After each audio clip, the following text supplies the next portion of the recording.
ask on the street basic questions about the Constitution, a lot of people don't actually know about our country's history and the rights that they do have. I think that women are the ones that are getting the short end of the stick because they've been lied to since day one. And once you destabilize what they've been taught and lied to their entire lives, then they actually start to be a free thinker and think about the things that they thought were true.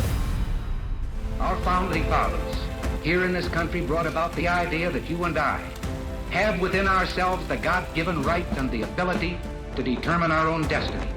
The only way they can inherit the freedom we have known is if we fight for it, protect it, defend it, and then hand it to them with the well-taught lessons of how they in their lifetime must do the same.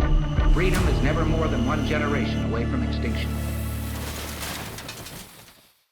It's been said that Gen Z doesn't care about policy. Gen Z cares about trends. And the person who said that joined us here today. Morgonn McMichael is a Turning Point contributor. She's a Gen Z, I don't want to say influencer, but Gen Z commentator. I don't like the word influencer. So Morgonn, thanks for joining us today. Good to have you. Thank you for having me on. I'm so excited to talk about this hot take because I posted this last week on my X or Twitter, and people had a lot to say about it. I think I'd probably have to agree with you because I've been going on Fox Newsmax or whatever and talking about Gen Z, doing much of the same thing as you. I was actually on Newsmax last week, and they had the audacity to ask me, what does Brat Summer mean? What does Kamala is Brat mean? So I didn't really know what to say. I had to research it beforehand, before they had told me what we were going to talk about. And it basically just means partying through the mess, right? Something along those lines from Charlie XCX. What do you think Gen Z's overall take on that is so far? You know, if you look at this social media phenomenon of Brat Summer, Charlie XCX's new album, is it just shows how easily manipulated a lot of our generation can be, especially just playing into the trends. I don't think it was all 100% organic. I do think that a lot of the left are actually being paid. There's some news that has come out that a lot of leftist influencers have been coming out being paid for their content on TikTok to continue pushing the trends. And I think it just shows a lot of the disconnect between the left and their voter base. And then it shows where conservatives actually need to step up and do something, because I think that a lot of conservatives actually fail to play into the trends and actually influence culture in a sense, because we're so busy talking about politics all the time that a lot of Gen Z doesn't really care about the policies or the politics, but they see a clickbaity trend on TikTok and all of a sudden it changes who they're going to vote for. I think it just shows the surface level, shallow level of our generation. They only care about what they see on their screens, just that surface level content. But when we're looking at, say, the coconut tree meme now, and like you said, the influencer being paid some as high as $20,000 to make content, or even to go to the DNC later this month to make content there. Is there anything good we should be getting out of that? And what's the conservative reverse of that? How can we be making content off of these memes? I think we need to feed into the memes instead of just letting them die out, because I don't think they'll just die out if we don't do anything. I mean, a lot of people face censorship on TikTok or shadow banning on Instagram, but as conservatives, we need to get more creative, and instead of not using the trending audios on TikTok, is actually use them and make TikToks that are, against the campaign that they're running. And I mean, I was at the RNC making content and showing light to my generation, Gen Z, of what was going on at the RNC. I won't be at the DNC, but I know there's going to be a lot of leftist influencers that are going to be at the DNC showing that same thing. So we're just going to have to continue making countercultural content to what they're creating. And I don't think that Gen Z is all that stupid. Like, I know we talk about okay, there's a lot of top of the funnel content, meme culture, that people are voting based on just what they're seeing on their screens, which is partially true. But I do also think that Gen Z is also hungry for the truth, that once you destabilize what they've been taught and lied to their entire lives, then they actually start to be a free thinker and think about the things that they thought were true, that we can dismantle them. So I think it honestly is a challenge for conservatives. Like, hey, instead of all of us going out and saying Gen Z is so stupid, let's actually talk to Gen Z and do our best to educate them and play into the trends to continue to get content on their screens that isn't all just leftist propaganda. I fully agree with you on that. I'm not just saying surface level in politics, almost across the board. This is what we have. This is the playing level. Let's play to it. And I was at the Yeah. RNC as well, with the Delaware delegation, serving there on the floor. I heard Charlie Kirk's speech. I heard Vivek's speech. They're both basically saying the same thing, telling Gen Z or generation that we have a choice this election. We don't have to live under Joe Biden's policies. We can actually have a choice for prosperity. And then Vivek was adding on to that by saying, if you really want to be a rebel, if you really want to be countercultural, it's not by being a leftist, by going to a college campus and being a conservative. So what's your take on that? And what's the best way, do you think, for the conservatives to link Gen Z on the messaging side of things? I mean, it's Not true. just I in the remember content. Yeah. I mean, I remember when I came out, or quote unquote came out as a conservative, when it was cool, back in 2016 and 2020, if you were a conservative on campus, you were really alienated by your peers and lost everything. All of your friends, your professors would grade down your papers. I faced the cancel culture. That's why I'm here today. And, I think that's very true. Vivek and Charlie Kirk are the ones that are, I feel like, pioneering Gen Zers right now. We're doing the work at Turning Point USA and actually going to the college campuses, boots on the ground method, and talking to college students. I do it all the time. And that really needs to be our strategy, because as much as we're making the social media content, we also need to be in person, talking to people, debating people, showing light to what conservatives actually believe. And it's true. I mean, being a conservative on a college campus is way harder than being a radical leftist on a college campus. I mean, you walk around, you'll see the socialist and Marxist clubs across our country promoting communist and Marxist ideologies, but it's a way harder to have a Turning Point USA chapter and actually talk about free speech and being a free thinker and uplifting the Constitution, which sounds really backwards to being in America, the freest country of the world. So I really think that the solution is exactly what Vivek was saying is, we have to be bold. We can't be the party of silent majority anymore. And I really think that this next election is going to come down to maybe 100,000 votes in a couple of key swing states. And so it just shows us that we have to be even more aggressive with our messaging and actually talking about the truth, and outside of content, being on the campuses and doing something about it to actually get Gen Z voters out there. Because I mean, there's 41 million Gen Z eligible voters, but are they actually going to hit the polls is the question. And we need to continue to motivate conservative Gen Zers to get to the polls. I think that only happens face to face. And being, say, a critic of Trump's campaign, I'm going to vote for Trump. I like Trump. But let's be objective in some ways. I think Kamala, now that she's entered the race, has begun to not win our generation support, but get more active supporters within our generation. I think the biggest thing that Kamala's doing that Trump's not right now is forming the youth coalitions that she's doing, using the available resources already out there in the organizations, and going to these college campuses and going to speak, the things that she's lining up. I don't see that on Trump's side of things. I think that's what we need to be doing, is bringing everyday young people to, say, University of Texas, to University of Washington, to leftist campuses, actually speak and engage the voters.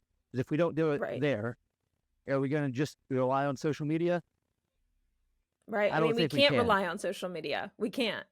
That's why, I know Charlie Kirk is going to be going on tour this semester with Turning Point USA. I will be hitting tons of college campuses and even high school campuses this coming semester. But I do think that on the presidential campaign level, we need to see campaign officials actually hitting the road. And I also think that he should be using TikTok a lot more than he already is, using Instagram Reels. I think that that is really the next wave of campaigning is, us commentators can make as much content as we want. But as soon as a presidential candidate makes a TikTok, that immediately will get millions of views. So I think we really need to encourage more candidates to actually create content and not just rely on the commentators. Actually go into where they are. It's the essence of going to college campuses, of going on TikTok. Trump's made 30 TikToks so far, I believe. They've all got multi-millions of views. Kamala's made a handful already, but they're not the same. Trump's still ahead on TikTok. Right. So do you think like these trends are showing that Gen Z's valuing freedom of speech, or that they love freedom of speech, but they don't know it? Because I think that's one of our biggest weaknesses. I don't think Gen Z realizes the rights that they have and how easily they can be manipulated and taken away. Like, if you ask on the street, which I do often, what are the five rights protected in the First Amendment? What is the Second Amendment? Basic questions about the Constitution. A lot of people don't actually know what their rights are outside of, oh, yeah, we have freedom of speech, but then they're willing to censor whatever they deem as hate speech. So, of course, I think Gen Z is really just the lack of knowledge about our country's history and the rights that they do have and what us conservatives are fighting the rights to preserve. A lot of our Gen Z or our generation focuses more on the social issues, abortion, they focus on LGBTQ rights, and they don't really recognize any fiscal really conservative views because it doesn't fit their social agenda. They're more concerned about the social justice aspect of everything. And so if we can actually just peel back the layers of the onion and talk about fiscally conservative issues like the economy, inflation, college, how these things are going to be impacting their future, then I see that a lot of our generation actually starts to wake up to the ideas that are conservative and that are supporting our party. So the more that we're on social media, the trends do indicate more left-leaning Gen Zers. Younger people are leaning more left. But I do still think that there is hope for our generation. I'm not completely black-pilled that we're going to lose the election. I really don't think we will. It's just going to take a lot of front-loading and a lot of work to actually expose what the left is willing to do. There's the one saying, well, we're going to take away democracy. No, it's actually their party that wants to strip away the rights of the Constitution and continue to censor people and take away the First Amendment, take away the Second Amendment. And that is really real. And I just really don't think that a lot of people realize what is at stake. And we're on the same page there. I think the biggest thing that implies is that Gen Z loves their rights, but they don't understand their rights. And they love protesting for abortion. They love protesting for climate change. They love standing for LGBTQ, ILE, A, B, C, D, E, F, G, H, I, what, the whole alphabet at this rate. They love standing for these things. They don't understand the origin of them. And I think that reveals the lack of critical thinking. Because we've been put through these government schools, we've been taught what to think, and not how to think. So do you think that's a result of, say, our parents' generation holding on to the torch of freedom and being reluctant to pass it on? Do you think that's Gen Z not going out and searching for the torch of freedom and just becoming numb to it? What do you think that's a result of? I mean, I think a lot of our parents sent us to government schools, sent us to public schools, not actually thinking about what the repercussions would look like for the future. They just blindly trusted these schools to, quote unquote, educate the next generation, which is us. And I think some of us turned out fine, but they weren't aware of the subliminal, all of the indoctrination that was happening in actually erasing our country's history or focusing on DEI and critical race theory, focusing on the LGBTQ agenda. And a lot of these social justice topics were being put into schools. And I think a lot of parents were just blinded by it. A lot of our generation were raised by two working parents, not as many stay-at-home moms as their parents were. And so we have to really highlight what is going on in these schools, which I think we've done a really good job of recently, of exposing, how college is a scam, how all of these institutions are indoctrination camps for the next generation. But, it's the Gen Zers who have, drank the Kool-Aid, who still believe what they were taught is true. So I think that we as Gen Z need to pass the torch and really teach our future children actually to love their country, actually teach them what their rights are so that they can stand up to the generations to follow, because it's going to take us, I think, to honestly reprogram and re-educate our future children to actually stand up for our country. And I mean, it's hard to blame one generation or another, not that we're trying to either. It's hard to blame our generation for falling into this. Just look at the world we've grown up in. Hollywood's infiltrated politics. That's all it is nowadays. Sports are just filled with politics. Every sphere of our life, we can list them all. We don't have time for that. We could list them all, and they're all indoctrinated with politics. And the biggest reason I think we're exposing this now is that they're no longer subtle with their influence. The left is no longer subtle in putting these the indoctrination in the movies, in the sports, and now we're actually waking up to it. So anything, there's actually a path forward for Gen Z to realize this now, because they vote this election is really critical in determining how they're going to vote the rest of their lives. It's similar to a credit card. the first credit card you get, whether it's American Express or it's Visa, it's MasterCard, the first credit card company you get is typically the credit card company you stick with the rest of your life, unless something really wrong happens.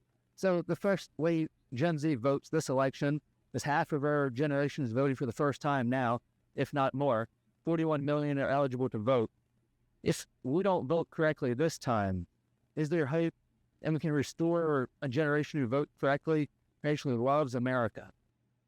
You know, I think there actually is. I think there's a huge number of Gen Zers this coming election that will vote for the left, but then in the future will then vote conservative. And the reason I think that is look at how many voters have turned around since 2016 and 2020 now going into 2024. Whether they're our parents' age, whether they're millennials, a lot of people have come to the realization that they were lied to by the left. And I think that that is also going to be true for our generation. If you think about it, you know, we've been raised our entire lives on cell phones, consumed by the internet. And like you said, being told what to think instead of being encouraged how to think and being a free thinker.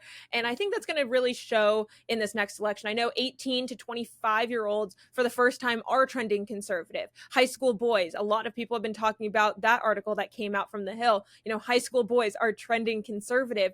And I think that that is a really big indicator of the fact that Gen Z is craving truth and they're not always just going to bend a knee to the trends. Do I think that the trends are impactful? Yes. But I saw a tweet yesterday that shows, you know, the trends, just because you're participating in a trend doesn't mean that is your endorsement of that candidate. You know, a lot of people on social media are utilizing the trends to get views and get more followers, but that doesn't necessarily mean that that is who they're going to vote for. So I think that's why what I was saying earlier is we need to use the trends to our advantage and actually play into them. And then we need to encourage Gen Z to actually vote. I like your credit card analogy, but I do think that people can change their minds and switch it around with just a little bit more truth. And that's why we have to fight so hard now to get to the ballot boxes so that Gen Z will vote conservative, or at least we can motivate conservatives to go out and vote, evangelicals to get out and vote, you know, African Americans to get out and vote. The voting blocks that typically don't vote or have lower voter turnouts, we need to get them to go out and vote for conservatives, because I know that the left is fighting just as hard, if not harder, than we are. And I'm glad you mentioned that Hill study that came out a few months ago showed that Gen Z men are the most conservative that we've been in the last 40 to 50 years.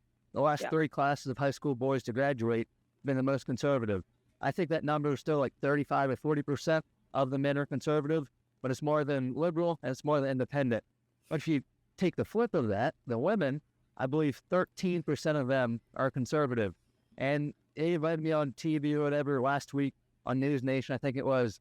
They want to talk about this on like a debate panel and end up having to cancel it. But it's still something that I've been pondering, is why are so many men going conservative, but all the women, all the young women are just going left and left and left and left? Why do you think the disparity is there? I mean, unfortunately, women are emotional. This isn't anything new. We like to think with emotions instead of thinking with logic and fact, which men do. So men see what's going on in their high school and their college campuses when it comes to the gender ideology, when it comes to social media trends, and they're not falling for it. Instead, they turn towards, you know, how am I going to provide for my future family? I want to keep money in the bank. I want to be able to retire one day. So they're thinking in a more logical, fiscal way, whereas women are thinking in a more emotional and social way. And I really think that the feminist movement is largely to blame for this. Okay. High school girls are being promoted birth control, and they're being promoted this, you know, hookup culture idea. They're on social media. Everything in their lives in high school really just comes down to their self-worth and their image online. Because if you ask any girl, you know, what do you want to be when you grow up? Are you on TikTok? Do you want to be an influencer? That is the culture that women are being sold today. You know, they're being sold the culture of you can hook up with whoever you want with no consequences. If you vote our way, you can have free abortions for all, LGBTQ rights, you know. Oh, trans women are now involved in women's rights, which is absolutely ludicrous. So I really feel like out of all of our generation being lied to, I think that women are the ones that are getting the short end of the stick, because they've been lied to since day one, and then they're being honestly abused by their emotions, because their politics that they're voting for, you know, the left, is actually just taking advantage of women because they're more social thinkers and more emotional thinkers. Not that I agree with you, disagree with you whatsoever, which I agree with you. if I were to be speaking to a crowd of all young women, and I got up there and I said, "You're just a liberal because you're emotional," I don't think that's going to fare too well. No. So what would your message be if you're up on that stage? What would your message be to a crowd of leftist-leaning young women to try to get them to understand the lies that they've been sold? I would honestly start with birth control. It's the number one topic that you can really destabilize and break down the feminist movement, and then go back and talk about every single wave of feminism. First wave feminists got us the right to vote, which is great. I'm here for that. But then look at how they have destabilized Western civilization and how Margaret Sanger was actually a eugenist. We have to break down each of these key players within the feminist movement and talk about how feminism has shifted and how it's changed, and talk about how abortion isn't a woman's right, and it's not about the woman's right to choose. It's not glorifying for women. It actually harms women emotionally and physically. It actually decreases your fertility if you have an abortion as a young person. Talk about how, sexual revolution, talk about how hookup culture isn't actually benefiting women. And they start to realize that the feminist movement is creating the emotional decay within our generation of women instead of actually being empowering and lifting women up. So I would take it from a more historical point of view instead of a logical point of view. And just, you have to break down what they've been told by this movement and by social media posts their entire lives. And then I would also go a little bit into the facts and the logic and say, like, do you want to be a mom one day? Do you not want to work in the corporate world till you're 60 years old? Well, this is the way that you're voting, and this is going to affect you and your future children forever. And I do think it's really interesting that a lot of women end up becoming conservative after they're married and after they have kids, because they're finally serving someone that's not themselves. And I find that really interesting, because I think a lot of women are very independent and they're self-serving, and instead of looking up to serve something bigger than themselves, because a lot of women also just care about themselves and want to look good on social media, and they care about what other people think of them. So it's going to take a lot of work to actually break down, I think, the more emotional and social side of issues for women. And I think I just saw that statistic the other day that married women, I think, are 59% likely to be conservative, compared to obviously more liberal before being married. I think it's a good thing, but we have to persuade them indirectly. You touched a few minutes ago on the evangelical vote. But if we look at evangelicals in our generation, it's hard to find one. I think it's 4 to 5% of our generation has a biblical worldview. If I recall the statistic correctly, and we're far less likely to attend church weekly, if not once a month, if not multiple times a year, than any other generation in the past. We're 4 times as likely to identify as LGBTQ, whatever the alphabet is. We're struggling spiritually. What would your message be to churches to actually learn how to disciple young people? I think that's one way the church is failing. And I talked to Eric Metaxas about this a few weeks ago. And the church has really failed Gen Z, like all generations, in discipleship. So how can we disciple young people differently and do it as a generational movement? I think it's going to take, honestly, more events. I know Turning Point USA, we have our Turning Point events this couple weeks ago. We just had our first ever Believer Summit with over 3,500 attendees, which is incredible.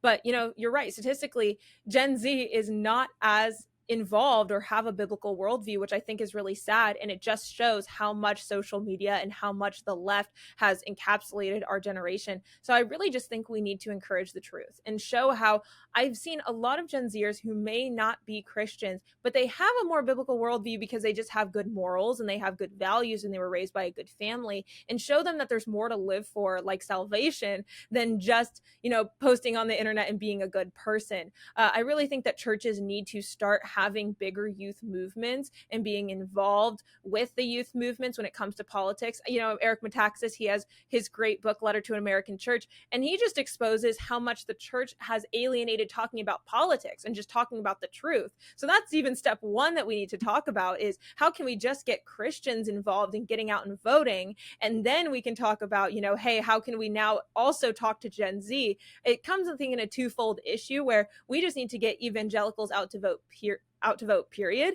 And then we also just need to expose the truth and talk about what is really going on in our country, and knowing that this is not just warfare happening in the world. It's spiritual warfare. This is good versus evil, what is going on, and we need to vote for the good so that we can continue to push forward within our country. And hopefully, I think Gen Z can lift the veil and be exposed to what's going on with just a little bit more truth. But I think Gen Z needs to just be more involved. Gen Z evangelicals need to be even more outspoken than they are now, get people out to vote. And then the churches just need to continue to growing and discipling those Gen Zers and continue to expand. I was talking to Sean Ford about this as well, this same thought here. I believe that 66% of evangelicals are registered to vote. And then of that 66%, only 35% actually turn out to vote. There's a big problem there. The church is just polarized when it comes to politics. I think that really contributes to half of our generation being scared to say what they actually believe because of cancel culture, because they're going to offend somebody. But when we look at our country, Gen Z is obviously the future. Nobody can dispute that claim. We're the young people, and all young people take over the throne. They're the heirs to the promise of America. And I think it was Thomas Jefferson who said this back in the founding, and America was founded for a moral people. And we just said that Gen Z is the least religious generation really face this country. So if we look at that, if we put both of those together, how can Gen Z come back to Christ? As if we don't come back to Christ, we're not saving the country to begin with. No improvements are going to be made. How can Gen Z actually come back to Christ and realize the promise that America is for not only us, not only our kids, not for our grandkids, but for the whole world as a whole?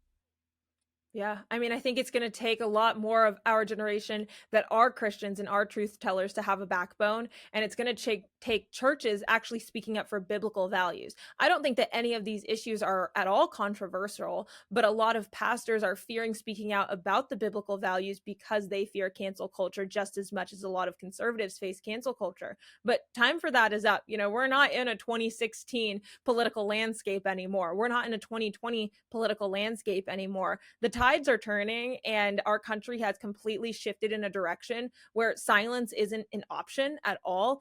And my number one question to people is, what have you got to lose?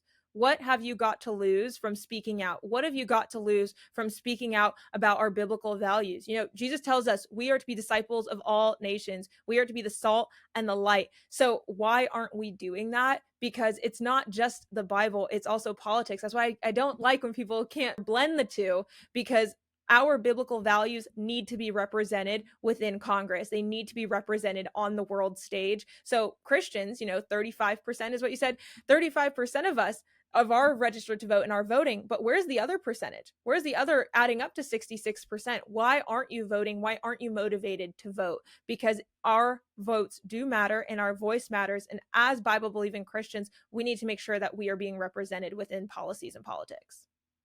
And the biggest reason the rest of the 35%, I would say they're not voting, is because there's no good choices. They're choosing between two evils. And then Bonhoeffer said, silence in the face of evil is evil itself. Right. So if they're not making a choice, they're committing evil themselves. But I've got one final question for you, Morgan. I like to end every interview on this question, give some kind of commonality throughout. If you can tell America, or our generation, Gen Z, one thing not to give up, what would it be? If I could tell our generation not to give up one thing, what would it be? Hope.